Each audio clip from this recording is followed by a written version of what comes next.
to our weekly live Q&A. Coach Alina is with us. Welcome back.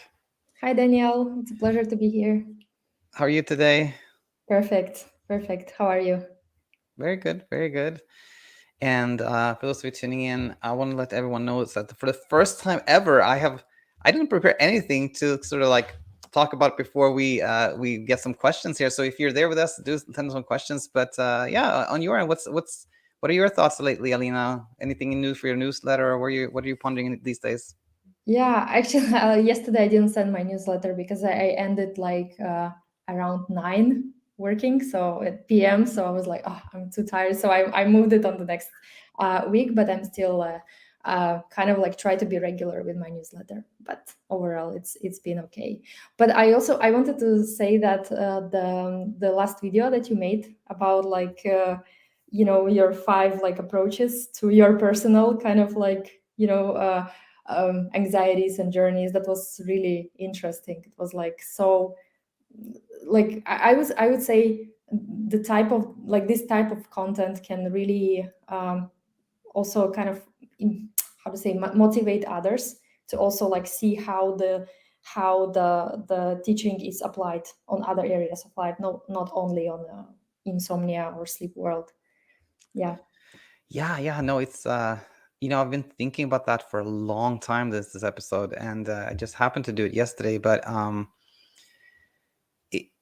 I just picked 5 things like randomly, but the thing is, like, literally every single like concept and analogy and everything I could apply to myself, like literally every single thing. And even it became sort of even more like meta when I was answering comments. People are like, I'm so glad you did this. And then I was like, yeah, it did feel a little uncomfortable, because usually I'm sort of distanced from whatever I talk about. And I was recording this, and I was like, this feels a little weird. Like I'm talking about myself, and like it feels a little weird.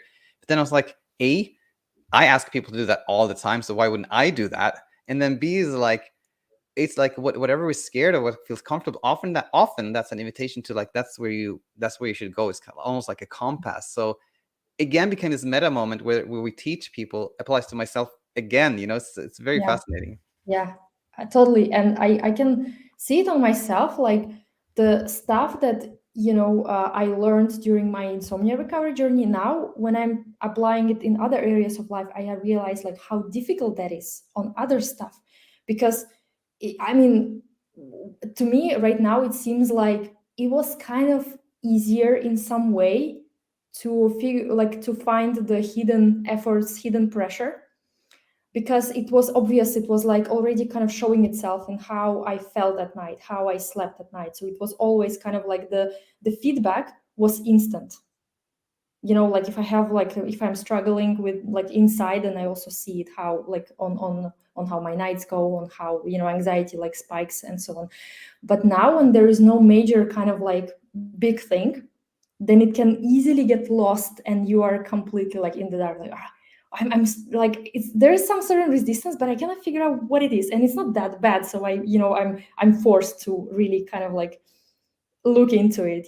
So it's like it's so interesting that the more you like, the longer you are on the journey, the more you realize how sneakier the mind gets in terms of like you know creating new illusions and making you believe into something that isn't really real, and yeah, things like Yeah, that. So yeah, absolutely. yeah. 100%. And we have some people saying hello here. Hey guys. Filthy Rich is saying greetings, hi. Hey. Sylvia says hi from Holland. Nice, And nice. It's evening AA is there. here and saying Hey. hello. And Leo says, thanks for your work. Recently was watching Alina's video on her YouTube channel. Very, Oh, very that's so nice. nice. Actually, I want to start, like I want to resume my videos because I made a break like after some time around like Christmas, and now I should like, I mean, I would like to continue because I was like a bit more I had a lot of like work with at my agency stuff, and I'm now finishing there, so I didn't have much time, but I could feel like the like when you're starting again, it's like it requires extra effort or extra, how to say it, more energy, like to break that ice or like initial one to start again, like to make videos. But It I doesn't. hope. It can be only like, 4, 5, 6, 7 days, and it feels kind of foreign too. So I totally Yeah, relate to yeah, that. yeah, totally.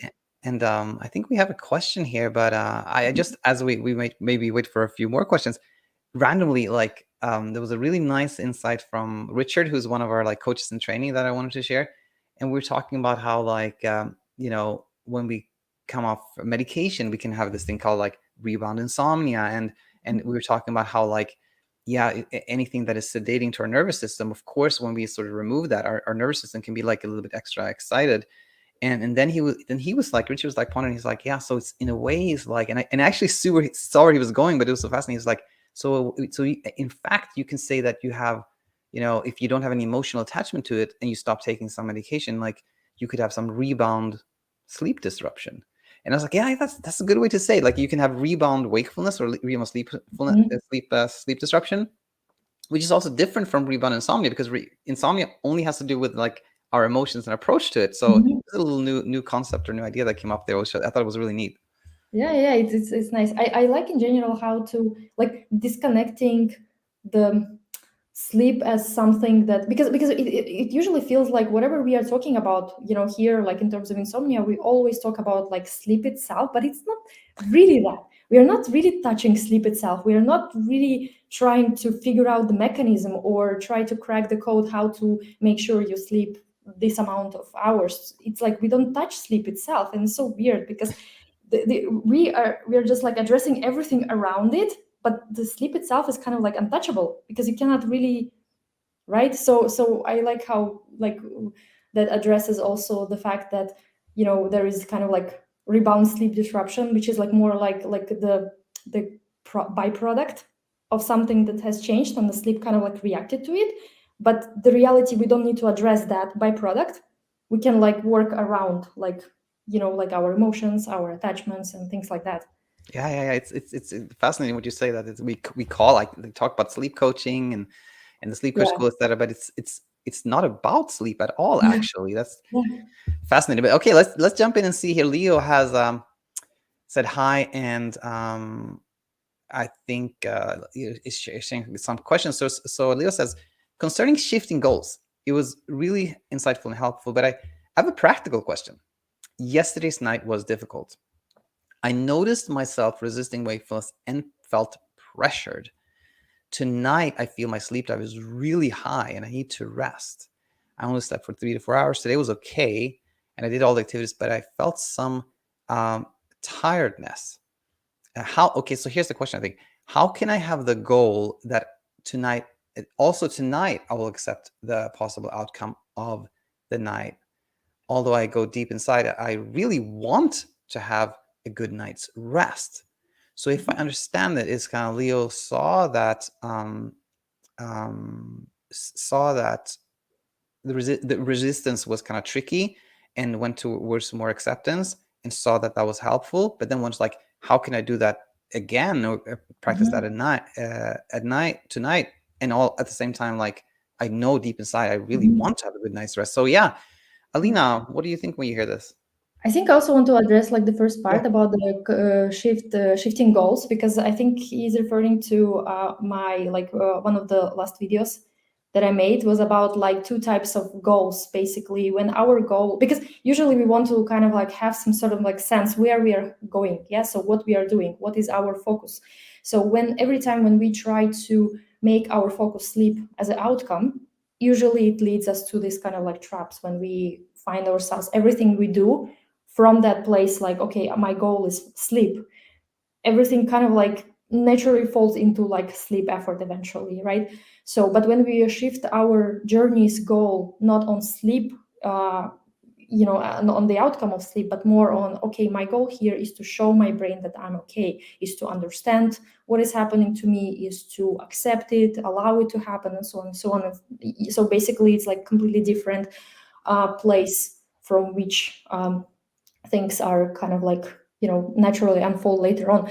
So I would say that sometimes I can totally see that sometimes when we struggle a lot with sleep, it's very difficult to not want to sleep. So I just want to kind of maybe add to this, is that it's okay to have desires. That's the thing, like the journey is never about like trying to renounce oh, I don't want to feel good, I don't want to sleep, because that's not true. And I think, I cannot imagine a person who would even say that honestly, like, I don't want to sleep good. So everyone, uh, eventually we are going to the place, like, we are, how to say, like, our, the path leads to a place where where we don't struggle with sleep in general.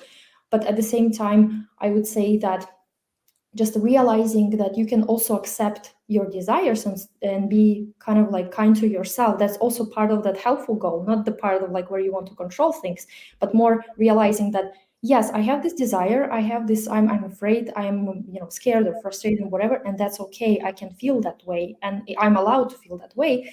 And at the same time, let me see how I can take care of myself right now, because there are certain things that I cannot like control. Let's say I cannot force my anxiety to leave, or I cannot force tiredness to stop, like that. But I can see how can I allow myself to be with what it is, at the same time knowing that uh, I can treat myself nicely, I can do something nice for myself. So I would say this is kind of like, the my answer would be here, just it's normal that you want to sleep well, and there's no need to get rid of that desire. Maybe this kind of like just knowing that part, it's okay to want something, can already resolve some of the pressure that might have occurred, in this situation. I don't know, what do you think? No, that was super nice, and I didn't make the connection, of course, that Leo had like referring to like an episode on your channel, I but think so. I think he was. yeah, sounds like it. And Yeah. yeah, it reminds me, like, I teach something very similar, that like when our goal is to like not be anxious, or our goal is to sleep, that becomes tricky. But a goal sort of like one goal I often share is something like, I can be kind to myself no matter what happens. That can be like a nice goal. And then my wife is always like, that's not a goal, that's a value. And I'm like, oh, okay, but maybe it's a value, maybe I'm not using it correctly, but Yeah, the point I is think. like, Yeah, yeah, go I ahead. think it will like eventually will kind of like clarify the whole even like vocabulary that you use, and more explanation is needed. And I think this kind of like questions are always helpful to see, okay, that this part needs more like explanation, or this one needs maybe a new like kind of like maybe metaphor or something that could make it more understandable or something like this. So it's like it's great, like just to see like how people like how they perceive your teaching, and then they give you feedback in the form of questions, and you kind of like can even like sharpen your how to say answers. Yeah, no, that's the magic is in that going back and forth for sure. Let's Yep. see. Leo, hope that makes sense to you, Leo. And we'll look here. Nathan says, I feel like my struggle is more about my fear of getting out of my comfort zone than it is of having a rough night. I guess those two are connected to each other. I feel like once I just stop caring about how I'll be perceived, I'll be in a better place. It is very difficult, though. Um, okay, so again, the struggle is not so much about the struggle is more about getting fear out of my comfort zone when and then it has a rough night. So yeah, just very quickly, like what I hear when I hear this is like the comfort zone somehow is like this, like maybe safety zone where we're like you know we play it safe, like we said, like, okay, I'm not gonna go out too late, I'm not gonna go on a trip, I'm gonna maybe not drink so much coffee, that's kind of my comfort zone. But comfort is something that is, I think, is not so much tricky with that. Like it's a nice thing, right? But when we think of comfort as maybe like safety, this is my safety zone, then we can see that, if we think of this as I'm in my safety zone and I want to be in my safety zone, then yeah, it can reaffirm the idea that there is some kind of danger, there's something I need to be safe from, which then keeps us in some struggle. And yes, we have this invitation to maybe see if we can leave some of the safety things we do, which isn't easy by any means. But that's kind of what I thought when I heard this. But what do you think, Alina, when you heard this? It's actually like nice that you said that, because I first, like when I like read it, I perceived it a bit differently. I was kind of, for some reason, my mind went into the like, maybe there is like sort of like idea that you must absolutely get out of your comfort zone, otherwise you cannot recover, and that can create a lot of pressure. And I would say like, you don't have to get out of your comfort zone like with this kind of like force and just like, without any like mercy to yourself, because that might not be actually helpful. And sometimes people would get like kind of like uh how to say, like motivated and scared at the same time, because they would think like, oh, I'm afraid of all-nighters, so in order to beat my fear of all-nighters, I have to force myself to go through an all-nighter just to prove something to myself. So, and this is kind of like could be one of the ways one might perceive like getting out of the comfort zone. But at the same time, I feel like this is can be too unkind to ourselves, or a bit too pressuring, in terms of like we will go through all that like suffering and struggle, while the intention behind that action would still be the same. Like, I want to make my sleep more bendable and controllable and predictable. And in the outcome, they might be frustrated because they did all those sacrifices and they didn't get what they actually like hoped for. So I would say really, what I usually say, like, insomnia recovery journey doesn't have to be a torture. We don't have to forcefully put ourselves through hell intentionally to teach something to the brain. I would say as we go on the journey, we are faced we face enough of this kind of like exposure, how to say, opportunities, so we don't have to create extra. So I would say if there is certain way how you can stay kind to yourself, while seeing like where in which areas you can take more courageous steps, and in which ones you can be more kind to yourself. Maybe that could help like decrease the amount of pressure that we have from ourselves, like, oh, I have to get out of my comfort zone. You don't have to do it all at once. I don't know, something like that. No, it makes a lot of sense. And it's kind of like, as you were speaking, I thought of it like, I often teach about this like courage and kindness. And it's like, I started here, I was like, courage is helpful, but it's kindnesses too. Like it's kind of that balance. Like it helps to maybe do something that we have been scared of to some degree, yes, but it also helps so much to not pressure ourselves. So it is balance, I think. And I hope that helped, Nathan. And Filthy Rich says, has anybody tried eating medical cannabis edibles for sleep?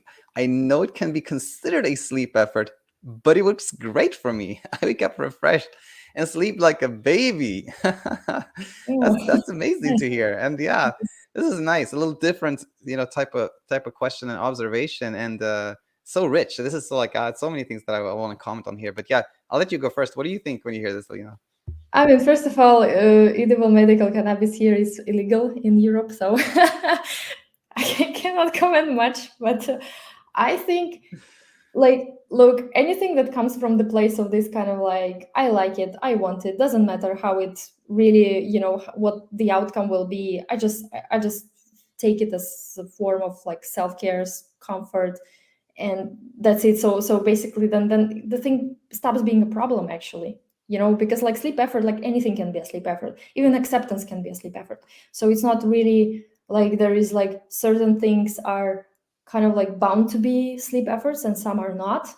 It's more about like, okay, do you have like awareness that it is your body that produces sleep, nothing external? So when that kind of like clarity is here, then it doesn't matter what we choose. We can eat gummy bears or we can whatever, like drink chamomile tea, whatever it is. We can wear trackers, these tracking devices and so on. Like, it doesn't matter, because we are not holding any illusions about like controllability of sleep in that sense. 100%. And I would say like, Filter says like it can be considered a sleep effort, but I would say like if it was, then you wouldn't be like I sleep like a baby, because if we put so much effort into it, we don't sleep like a baby. And let's say like anybody who's doing whatever they do and they sleep well and they living their life the way they want to, good for you. I'm just happy for everyone, especially if it's legal. It's even better. Yeah. All right. AA says, can you lose your ability to sleep if you are sleep deprived for a very long time, like a faulty brain circuit? I believe this is a concern for so many people. Nathan says, I have a similar question to AA.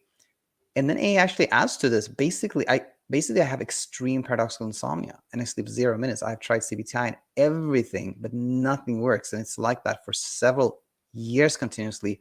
I've seen a YouTube video where and it ends there, but there might be more popping up later. But yeah, I think first of all, like if I go first here, I say that this question, like, can we lose our ability to sleep? That in itself, very common question. Also common question, can I lose my ability to sleep if I am sleep deprived for a long time? In a sense, like, can I hurt my own sleep system to a point where it doesn't function anymore? And I would say that, of course, nothing we say here is medical advice, but to my understanding, this is impossible. No, the sleep system cannot be broken by sleep deprivation, or it's really it's a robust system that doesn't that we can't lose the ability to sleep in this, in the way it's asked about here. I believe that question to that, the answer to that is no. However, then the paradox here becomes the belief that we have lost our ability to sleep, and the fear that creates can sort of produce the scenario that seems to confirm that we have lost our ability to sleep. So we can definitely lose faith in our sleep system, and that can then lead us to have a lot of struggles with sleep, and it seems like it's really been damaged. So that was kind of my first thing. And then the second thing was like, there was some insight here, like I have extreme paradoxical insomnia, which means that somebody actually sees that I think I actually probably sleep more than I think I do, which is insight, which is helpful. But also this one that AA says, I have tried everything, but nothing works. And whenever I hear that one, it's like, that can be so clarifying, because if we just go from the basic premise that sleep is effortless, it doesn't require anything, and then we see that we have tried everything, then it's like, oh, of course, then that can create a lot of struggles. Those were the things that came to my mind as we're reading this. But yeah, what do you think, Alina? Yeah, I have very little to add. I completely agree with you, and I also could, like sense. Of course, I'm like sorry for a struggle. I can totally relate to that place of this fear, like, oh my god, nothing is working for me, because that's exactly what happens to me, to literally every person with insomnia I talk to. It's exactly this losing faith in our own sleep mechanism, because and the reason why we lose that is because we are trying. It might start with one thing we tried. Let's say I would start with, I don't know, special, like, I don't know, tea that it's supposed to be for sleeping, and then it would not work, and then I'll say, okay, so the thing that was supposed to put me to sleep is not working. There's something wrong with me. So that's the first thing that would come to my mind. I would not like it would not be that, oh, this doesn't work because it's like it's not helpful, but it's me, there's something wrong with me. Then I would try something else, and then again something doesn't work because I put so much pressure exactly into this effortless process, right? And the sleep kind of like gets elusive, and then again I get confirmation that, okay, there's something wrong with me, and I try something else, and again pressure produces less sleep. And so several iterations like that, and in the end I tried everything, and I have formed a firm belief that nothing helps me, there's something wrong with me, and therefore there must be something in my brain circuit like that is like not working properly, and so on and so on. So, but again, like seeing exactly that it is the trying that led us to this place where we are so afraid to trust our body mechanism to produce sleep, which produces like this kind of like hyper raw state. I mean, realizing that could be really helpful, and I think there's a lot to learn. I would say maybe it's something like for AA, there is a lot of like videos that you have, like for just to learn on this topic, like how sleep works, how anxiety works, how insomnia works. That can be really helpful because it can demystify a lot of things. It can really debunk a lot of myths that say, oh, sleep can be broken or whatever it is, because it's not true. And yeah, so I think education can be really helpful at this kind of like in this place. Absolutely. And like that was very nice contextualization of how this belief kind of is built up over time with like with trying, etc. Okay. Let's see. Oh, let's just jump into this one, because this is somebody. This is Gami, who was in. I've started doing this like small group discussions, and this was a participant. So let me just check in. This is Gami. Nice seeing you, Gami, again. I did your group of 6 coaching calls. It was a great experience hearing everyone else's stories. Thanks for the opportunity to get some insights from you and your students. Super nice. It was not a question here, just Gami sharing that it was nice. It was really nice, and I've become real believer in the helpfulness of these like group discussions. So yeah, thanks, Gami. Nice hearing from you. All right, let's do one more. Let's do one more here, and we will do. Let's do this one from Ujasvi, who says, "Hello, Daniel. I have discussed with you my condition that my mind becomes rigid during falling asleep. Now I'm also diagnosed with OCD. Due to OCD, I have obsessive thoughts regarding sleep." And it wasn't so much a question here, just maybe sharing what's been going on. And I would say I don't know if you caught that one, Alina, but I don't know how much you watch my content or whatever. But one of our coaches in training, her name is Samela. She made a really nice observation. I don't know if you talked to us about this, but I'll just share it briefly with everyone, including you, Alina. We can comment on that. She said, and she actually expanded on this week. She said that she had been, she had insomnia. She started learning a lot from this channel. I think her insomnia got much easier. But that's kind of like, that was her first kind of like inner struggle, and she learned a lot. But then she started having these type of like OCD type, thoughts and behaviors, and she started learning about that. And she found a YouTube channel. I think it was somebody named Mark Friedman, if I don't misremember that. And she had learned on that channel. And somebody asked that content creator, like, hey, what about insomnia? And then he said something like, oh, well, insomnia, something happens that when we have a lot of compulsions around sleep.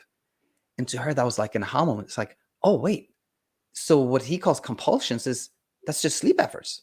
It's just the same. And that was like a real eye-opening moment for her, and for me too, when I heard, it's like, yeah, it's really the same. So, right? What do you think, Alina? Yeah, I also I watched that episode which you made. I also like that kind of like cross, like how to say it, like the overlap with what we are like kind of talking about here, and what like usually like how it's perceived in this like in realm of this OCD thing. So I really kind of like that a lot of things can be explained slightly differently, but we are still talking about the same thing. I would say over time, our vocabulary can be a little bit worn out, so words lose meaning. So sometimes it's really nice to get a fresh kind of like refreshed like way to express it, but we are still talking about the same thing, I would say. So yeah. No, that's so true. It's so true about it being worn out. And I guess last point from me here is like what I forgot, the point I forgot to make in that video was just a little point, but it was like that we can actually, it's so interesting because you can have like your insomnia lens, let's say, and look at OCD, and you understand OCD from an insomnia lens with kind of our vernacular, our expression, our syntax. But you can also have your OCD lens on and look at insomnia from that perspective and understand it completely with another type of syntax, where you can have a panic attack perspective and look at OCD, and like but it's all really the same, right? Yeah, exactly. All right, we'll conclude there. Thanks so much, everyone, for tuning in. I hope this brought a lot of value. Thanks for being here. Thanks for being here, Alina, as well. And look forward to having everyone here soon again. Thank you. Bye. Bye.